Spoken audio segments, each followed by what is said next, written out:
নমস্কাৰ মৰমৰ ছাত্ৰ-ছাত্ৰীসকল তোমালোক সকলোকে ষ্টাডি কৰ্ণাৰ আসামৰ আন এটা ভিডিঅ'লৈ স্বাগতম জনাইছোঁ। আজিৰ এই ভিডিঅ'টিত আমি ক্লাছ 12ৰ ইংৰাজী কিতাপখনৰ প্ৰথমটো লেছন দ্য লাষ্ট লেছন নামৰ পাঠটোৰ যিটো বাকীটো অংশ থাকি গৈছে বুজাবলৈ সেই বাকী অংশটো আমি আলোচনা কৰিম।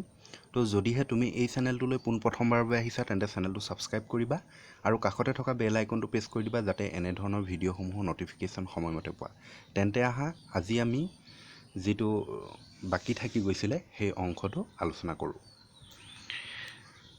এইডোখৰ পৰা then from one thing to another M Hamel went on to talk of the French language saying that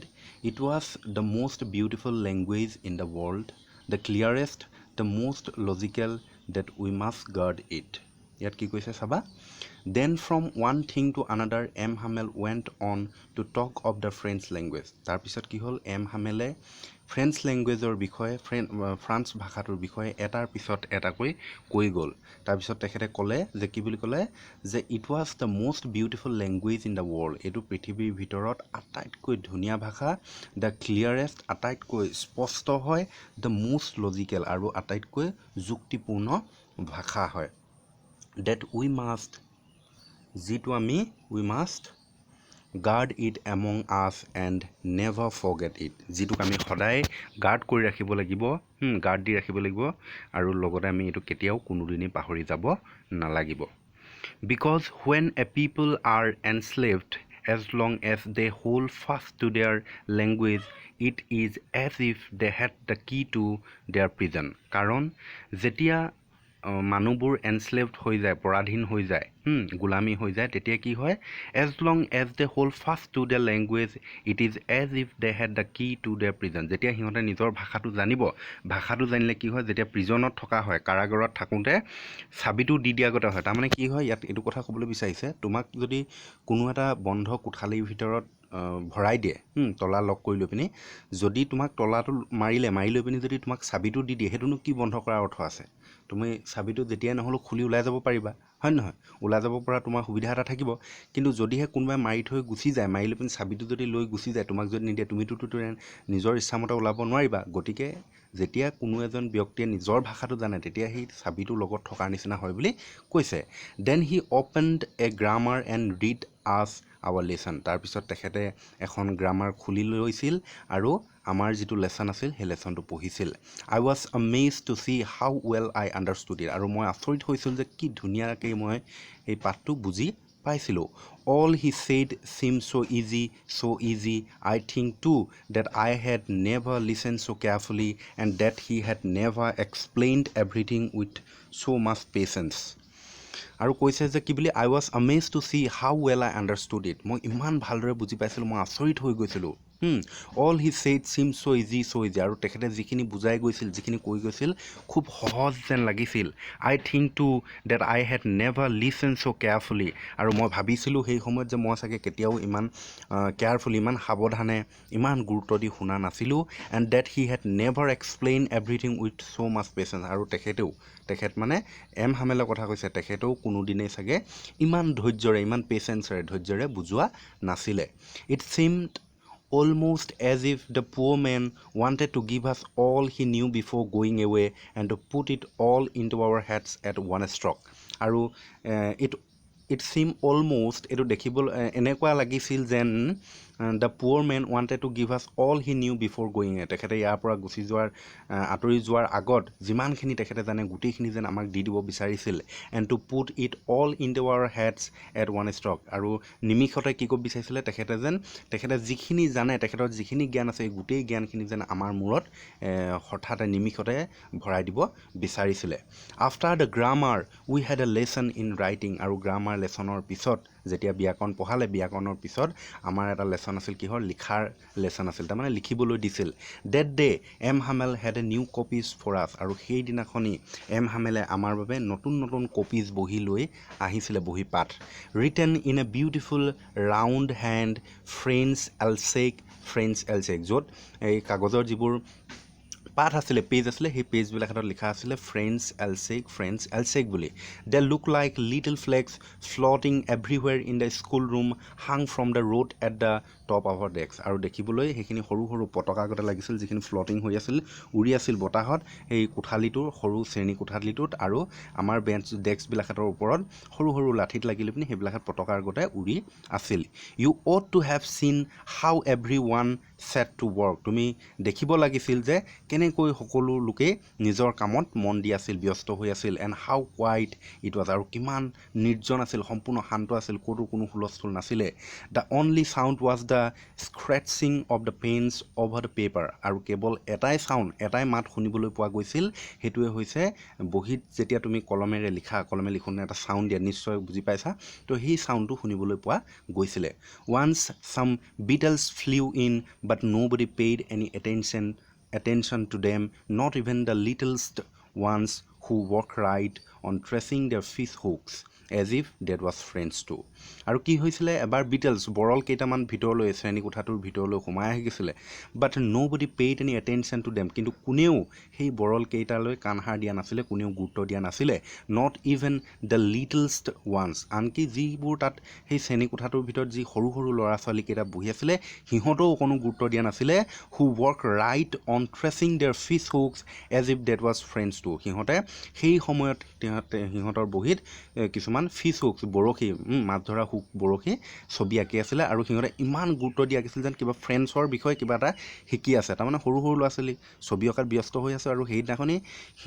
সিহঁতেও ইমানেই গুৰুত্ব দি আছিলে যে সেই বিটেলছবিলাকত সোমাই আহোঁতেনো সিহঁতে একো তালৈ কাণসাৰ দিয়া নাছিলে on the roof the pigeons could very low and I thought to myself will they make them sing in German even the pigeons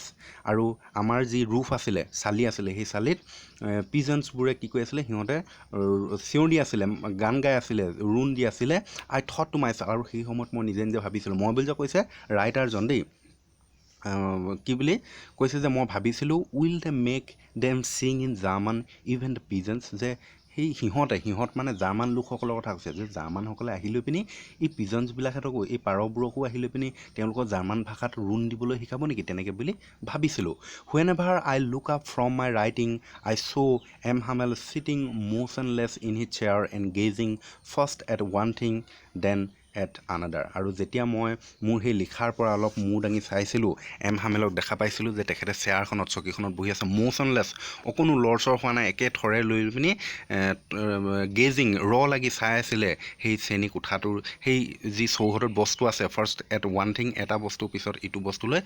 লাগি চাই আছিলে as if he wanted to fix in his mind just how everything looked in that little school room আৰু দেখিবলৈ এনেকুৱা লাগিছিল যেন তেখেতে গোটেইখিনি যেন তেওঁ মনত ফিক্স কৰি ৰাখিব বিচাৰিছে ৰুমটো কেনেকুৱা লাগে তাত যিমানখিনি অবজেক্টছ আছে যিমানখিনি বস্তু আছে গোটেইবিলাকত খুব গুৰুত্ব দি চাইছে যেন মনত ৰাখি ল'ব তেখেতে প্ৰত্যেকটো বস্তু তেনেকৈ গোটেই চাইছিলে fancy for 40 years he had been there in the same place with his garden outside the window and his class আৰু কৈছে যে তেখেতে 40 years 40 বছৰ দিন ধৰি সেই স্থানত কাম কৰি আছে তাৰমানে সেই বিদ্যালয়খনত কাম কৰি আছে উইথ হিজ গাৰ্ডেন আউটছাইড যিখন সেই শ্ৰেণী কোঠাটোৰ বাহিৰত এখন গাৰ্ডেন আছে দ্য উইণ্ড' খিৰিকী আছে and his class in front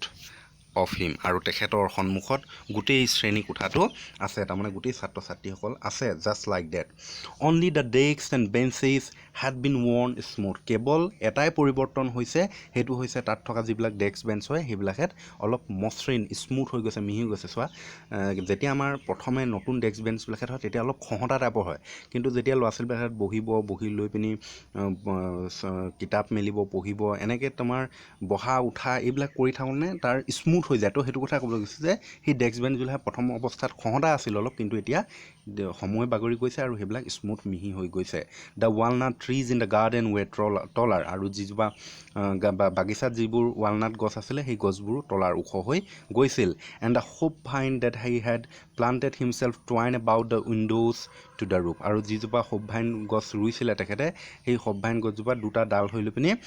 খিৰিকীৰ পৰা ৰুফলৈ কি বুলি কয় চালিলৈ বগাই গৈছে how it must have broken his heart to leave it all poor man to hear his sister moving about in the room above packing the trunks for they must leave the country next day আৰু তেখেত সঁচাকৈ যে সেই বেচেৰা সেই শিক্ষকগৰাকীৰ অন্তৰখন ভাগি পৰিছে সেই ঠাইডোখৰ এৰিবৰ কাৰণে to hear his sister moving about in the room above packing the trunks আৰু সেই সময়ত শুনা পোৱা গৈছিল যে সেই এম হামেলৰ যিগৰাকী চিষ্টাৰ হয় সেই চিষ্টাৰগৰাকীৰ ওপৰ কোঠালিটো তাৰমানে সিহঁত যিটো শ্ৰেণীত পঢ়ি আছে তাৰ ওপৰ মহলীয়াটো ওপৰ মহলত কি কৰি আছিলে বস্তুবিলাক পেকিং কৰি আছিলে আৰু পেকিং কৰি থাকোঁতে ইফালৰ পৰা সিফালে অহা যোৱা কৰি থকা চাউণ্ডটো তলত শুনিবলৈ পোৱা গৈছিল for they must leave the country next day আৰু পিছদিনাখনি সিহঁতে সেই দেশখন এৰি থৈ যাব লাগিব but he had the courage to hear every lesson to the very last কিন্তু তেখেতৰ সেই সময়ত তেখেতৰ কাৰেজ আছিল সাহস আছিল প্ৰত্যেকটো লেচন শুনিবলৈ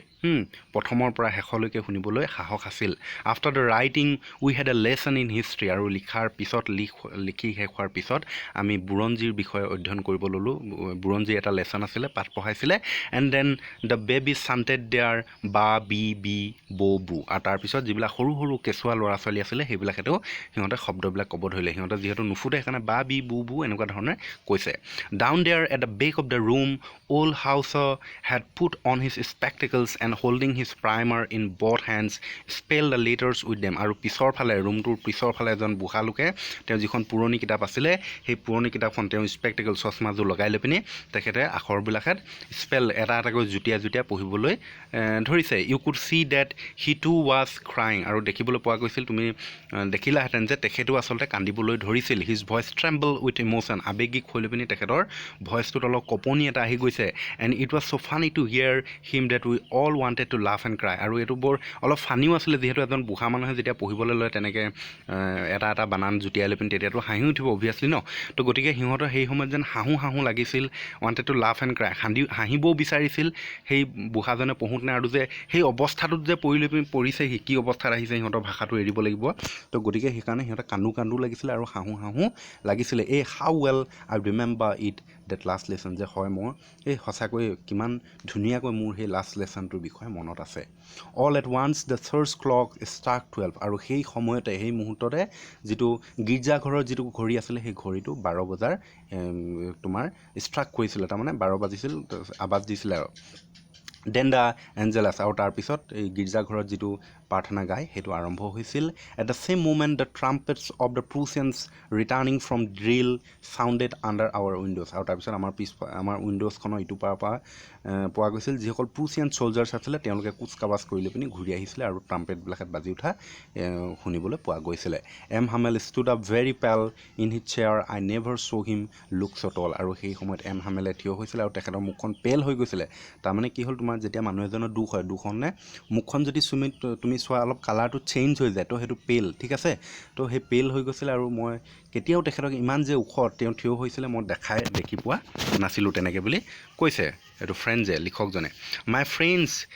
ইয়াত ল'ৰা এটা কথা কৈ আছিলে ফ্ৰেণ্ডছ ন আমি আগৰটো চেপ্টাৰটো বুজি পাইছোঁ তোমালোকে যদি চোৱা নাই মই ডেছক্ৰিপশ্যনত লিংকটো দি দিম চাই ল'বা দেই আৰু ভিডিঅ'টো যদি ভাল লাগে এটা লাইক কৰিবা বাৰু আমি এতিয়া এডোখৰ গৈছোঁ মাই friends said he I but something choked him he could not go on সি এম হামেলে ক'ব ধৰিল যে মোৰ বন্ধুসকল মই তেনেকৈ বুলি ক'লে but something choked him he could not go' on কিন্তু তেখেতে কিবা এটা যেন তেখেতৰ অলপ অসুবিধা হ'ল তেখেতে ক'ব নোৱাৰিলে তাৰমানে দুখ লাগিলে সেইকাৰণে ক'ব নোৱাৰিলে then he turn to the blackboard took a piece of chalk and bearing on with all his might he wrote as large as he could viva la France আৰু তেখেতে কি কৰিলে তাৰপিছত টাৰ্ণ অন দ্য ব্লেকবৰ্ডখনৰ ফালে গ'ল আৰু এটুকুৰা chalk pencil ল'লে লৈ পিনি তেখেতে লিখিবলৈ ধৰিলে যিমান ডাঙৰকৈ পাৰে সিমানকৈ ডাঙৰকৈ লিখিব ধৰিলে কি বুলি লিখিলে যে ভাইভা লাভ ফ্ৰেণ্ডছ মানে ফ্ৰেণ্ডছটো দীৰ্ঘজীৱী হওক then he stopped and leaned his head against the wall and without a word he made a gesture to us with his hand আৰু তেখেতে কি কৰিলে ৰ'ল সেইটো সময়তে আৰু তেখেতৰ মাথাটো অলপ ৱাললৈ লগাই থ'লে এনেকৈ অলপ আউজাই লৈ পিনি তেখেতে এটাও শব্দ নোকোৱাকৈ তেখেতে হাতেৰে ইংগিত দিলে যে school is dismiss you may গ' স্কুল ছুটি হ'ল তোমালোকে এতিয়া যাব পাৰিবা গতিকে ইমানেই আছিলে যদিহে ভিডিঅ'টো ভাল লাগিলে লাইক কৰিবা আৰু বন্ধুবৰ্গলৈ শ্বেয়াৰ কৰিবলৈ নাপাহৰিবা ধন্যবাদ